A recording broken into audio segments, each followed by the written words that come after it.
Welcome to Malifaux University. 404. Chain Activations and Actions. By this point, you should be well acquainted with the back and forth of model activation and turn taking. If not, please review video 307 about selecting models to activate and using pass tokens to skip an activation. Some models, however, break this regular exchange and either allow another model to take an action outside of its activation or allow a friendly model to activate without giving the opponent a chance to activate a model. This video will address these chain activations and chain actions, whether they come from abilities or actions and triggers.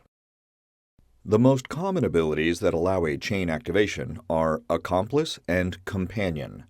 Accomplice is found on every effigy model, a few totems, and a handful of other models. Companion is less common, found on a few totems and just a couple of other models. They work the same, but the difference is in which way they go. Accomplice says, after this model ends its activation, a friendly model within 6 inches that has not activated this turn may discard a card or pass token to do so. Companion, on the other hand, says, after a friendly model ends its activation within 6 inches of this model, if this model has not activated this turn, it may discard a card or a pass token to do so.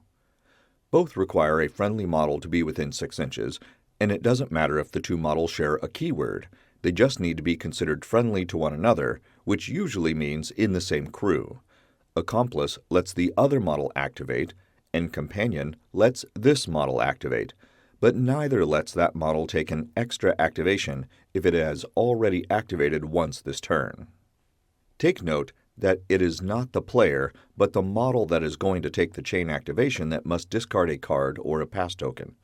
If there is some game effect that takes place when a card or pass token is discarded, make sure you are paying attention to which model is doing what.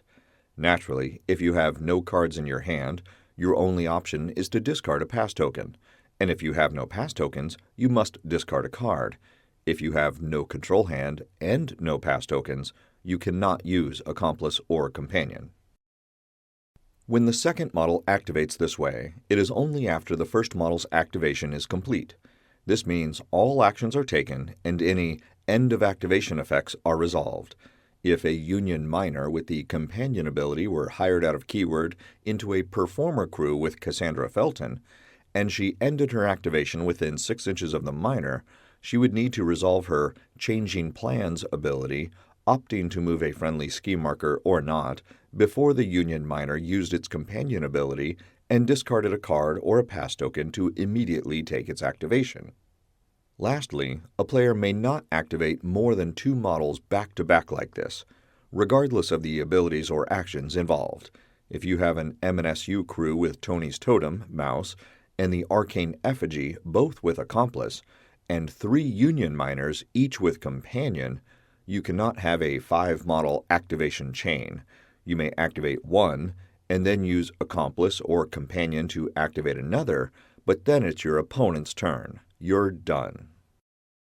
I'll take a brief moment now to thank all those who were patrons at the time this video was made, especially Griff, Sergey, Tom, Alan, Jeremy, Mikolai, and Travis, and many more at the free student tier. Your support is essential to bringing these videos to life. Short of a full activation, several models have ways of giving a free action to themselves or other models that doesn't count against their action limits. Perhaps the most popular of these abilities is Aporel, common to the family keyword models. This ability states, after this model ends its activation, another friendly family model within 6 inches with a cost equal to or less than this model may discard a card to take an action. As before, this means that the other model must be within 6 inches of the one that just finished the activation, and it's the other model that discards a card in case there are any effects related to that, but this ability doesn't care if the other model has already activated or not. This free action is outside of either model's activation and does not count as the other model's activation. It's just an action. With that said, some actions and triggers have a special restriction that says once per activation. These game effects cannot be declared with these free actions since they typically occur after one model has ended its activation and before another has begun its activation. You can see this on the Family Values trigger on Francisco Ortega's Balanced Sword attack. If Perdita ends her activation and uses Apparel to give Francisco a free action, he can use his sword, but cannot declare this trigger from a tome since his attack is happening between activations. Similarly, the Flurry ability is found on many models' cards. This ability is limited to once per turn and can be used only during the model's activation. It says, after this model resolves a melee attack action during its activation, it may discard a card to take that action again.